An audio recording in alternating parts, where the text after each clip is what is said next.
ಕೋಲಾರದ ವ್ಯವಸಾಯೋತ್ಪನ್ನ ಮಾರಾಟ ಸಹಕಾರ ಸಂಘ ಮತ್ತು ಜನತಾ ಬಜಾರ್ನ 5 ವರ್ಷದ ಆಡಳಿತ ಅವಧಿಗೆ ಭಾನುವಾರ ನಡೆದ ನಿರ್ದೇಶಕರ ಚುನಾವಣೆಯಲ್ಲಿ ಬಿಜೆಪಿ ಮತ್ತು ಜೆಡಿಎಸ್ ಬೆಂಬಲಿತ 7 ಅಭ್ಯರ್ಥಿಗಳಾದ ಮುನಿರಾಜು, ಎನ್ ಮುನಿಶಾಮಿ ರೆಡ್ಡಿ, ರಘುನಾಥ, ರಾಮು, ಶಿಲ್ಪಾ ಮಂಜುನಾಥ್, ಸುನಂದಮ್ಮ ಹಾಗೂ ರಾಜಣ್ಣ ಜಯಶೀಲರಾಗಿದ್ದಾರೆ. ಈ ವೇಳೆ ಸಂಸದ ಎಸ್ ಮುನಿಸ್ವಾಮಿ ಮಾತನಾಡಿದ್ದು, ಕಾಂಗ್ರೆಸ್ ಆಟ ಇನ್ನು ಮುಂದೆ ನಡೆಯುವುದಿಲ್ಲ. ಈ ಗೆಲುವಿನ ಮೂಲಕ ಬಿಜೆಪಿ ಮತ್ತು ಜೆಡಿಎಸ್ ಒಗ್ಗಟ್ಟಿನ ಬಲ ಪ್ರದರ್ಶನವಾಗಿದೆ.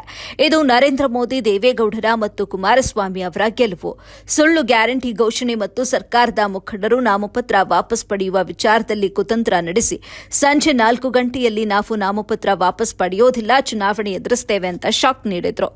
ಆದರೆ ವಾಪಸ್ ಪಡೆಯದೇ ಇದ್ದ ಬಿಜೆಪಿ ಮತ್ತು ಜೆಡಿಎಸ್ ಅಭ್ಯರ್ಥಿಗಳ ಪರವಾಗಿ ಎಲ್ಲರೂ ಶ್ರಮಪಟ್ಟು ಗೆಲ್ಲಿಸುವ ಮೂಲಕ ಜಯ ಸಾಧಿಸಿದ್ದೇವೆ ಅಂತ ತಿಳಿಸಿದ್ರು.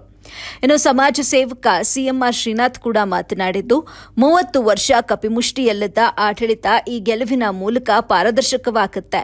ಕೇವಲ 48 ಗಂಟೆಗಳ ಕಾಲ 2 ದಿನದ ಶ್ರಮದಲ್ಲಿ ಜಯ ದೊರೆತಿದೆ.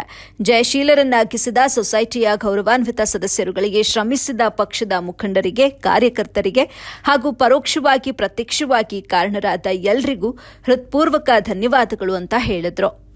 ಸಾಮಾನ್ಯ ಕ್ಷೇತ್ರದಿಂದ ನಿರ್ದೇಶಕ ಚುನಾವಣೆಯಲ್ಲಿ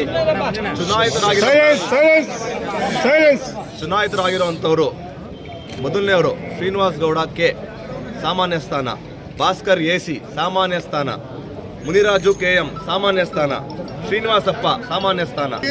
ಪಾರ್ಟಿಗೆ ಲಾಸ್ ಆಗಬಾರ್ದು, ಚುನಾವಣೆ ಹಣ ಖರ್ಚುತ್ತೆ ಅಂತ ಹೇಳಿ